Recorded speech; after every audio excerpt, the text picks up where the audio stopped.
Greetings, my name is Danielle Palli, and I'm a nationally board certified positive psychology and mindfulness coach. And I'm also a multi-genre author and book coach. And if you're tuning into this channel for the first time, you'll notice I talk about one of two things. On the coaching side, it's around relationships, mindfulness, stress reduction, finding what brings you joy, peace, and purpose, career building, all the things to help you thrive in life. And the other side, the things that bring me joy, that I hope bring you joy as well, are talks about writing and journaling and coaching around tapping into that creative side. Now, full disclosure, today I'm getting over a bronchial thing, so I don't look my best, I don't sound my best, but the subject matter today is really good, so I hope you'll stick with me.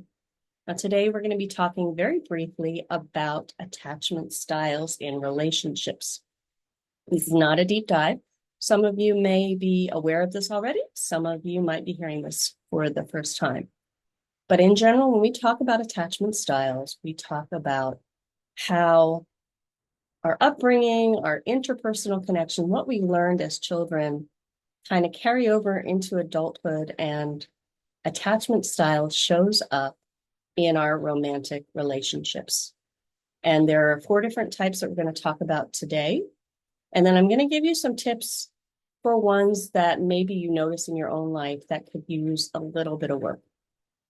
Now, the first one is the one everybody aspires to, the secure attachment style. And that's about half of the population, roughly, has a secure attachment.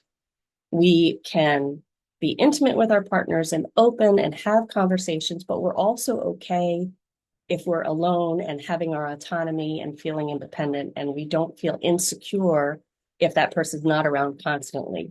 So we're really secure and trusting of our partners. And in general, it's just a healthy relationship. Now, not all of us, myself included, started there. So the next ones that I'm going to talk about, if you notice this in yourself, notice that these labels don't have to define you. It can give you a little clue and give you something to work on, because you can change your attachment style. You can do relationships better. So the first one, very simply, is an anxious attachment style. And that's typically characterized by someone who seems very clingy. They tend to be very insecure, needing constant validation. Now, we all need validation and to know that we're loved and people find us worthwhile. But with the anxious attachment, it's the constant fear of abandonment. You get in a fight, the person's going to leave you. The person talks to someone else and you suddenly become jealous. So these are because you have a fear, so you're clinging to that person. The second one is avoidant. Now, an avoidant style is whenever there's a conflict, I don't want to talk about it. They tend to avoid, when you talk about the fear of commitment, they tend to avoid getting into deep relationships. And when they do, they don't necessarily bare their heart and soul. The avoidant person might be characterized by, if there's a fight, maybe I'm going to break up with you before you break up with me. It is very, very standoffish. It's really hard for that person to let people in. And these are broad stroke generalizations. And the last one would be a disorganized attachment style, which is a combination of the anxious and avoidant. So this might be somebody who not only has low self-esteem, but they also go back and forth between, I don't trust other people, right? So an anxious attachment style might not like themselves, but like the people around them. An avoidant person might think they know best and don't trust the people around them. Anxious avoidant goes back and forth between how they feel about themselves, how they feel about the people around them. It's kind of a push me, pull you. I need you to be here, but now I need you to go away. And the last 3, anxious, avoidant, or that disorganized style, does not generally lead to relationships being as good as they can be. So I'm going to leave you with a couple of tips for people who are in a relationship and they notice these attachment styles that they want to work on, and then a couple for people who are currently single.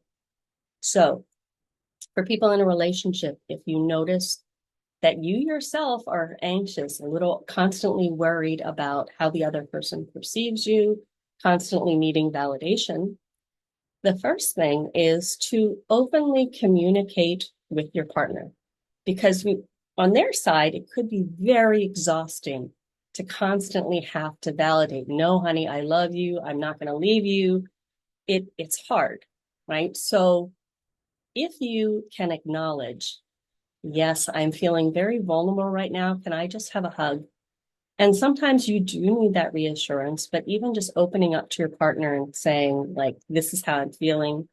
And I understand I'm working on it, but just be honest about what you need and what you're experiencing so that they can understand where you're coming from. And then you can work on building that autonomy, building your self-esteem, doing some things apart from your partner, and knowing and trusting over time that they're going to be there for you. And sometimes that's what it takes. Over time, you develop that trust in one another. For someone who is avoidant, you might be on the flip side when a partner comes to you and says, look, I'm really concerned about this. Can we talk about it? And you're like, yeah, I don't want to talk about it. Can't we just, you're more likely to sweep it under the rug. You're not going to be talking about emotions. So the first step for you is number one, don't run away and take the time, even if you and your partner need to set aside a time to talk, whether it's weekly, whether it's biweekly, for 20 minutes, and really listen to what your partner is saying. Ask clarifying questions if you need to, and make sure that you understand them. And then see if you can give them a little bit of what's going on inside your mind, inside your heart. And this may be hard at first, but learning to be vulnerable over time is going to help you build a stronger relationship. And if you happen to be the anxious, avoidant, disorganized, where yourself is going back and forth, both of these tools are good, but I would also suggest that you consider mindfulness or a meditation practice to work on that emotional reactivity. So it could be just when you feel that emotional state, just sitting, acknowledging, breathing, understanding that, I am not my emotions. I can feel that emotion. I don't have to react. And sometimes taking that pause and getting a little bit of space over time, you quiet that feeling of, it is kind of like a roller coaster of emotions. So kind of leveling things out. Now, if you're single and you might say, well, I don't have a partner to talk about with this, I would suggest the number one start, particularly for anxious, is developing your sense of self-worth. And you do kind of have partners. You have friends, you have family. If you have one or two people that you trust, you can ask them, what do you think my strengths are? What do you see about me that you like? And start to recognize your strengths, start to recognize your value, realize that you can be independent and happy. And yes, we all want and we thrive when we're in relationships, but feeling secure in yourself versus going to somebody else to complete you. It's one of my beefs about certain romantic comedies. Your goal is to be complete in yourself and not look for that person to fill the gaps for you.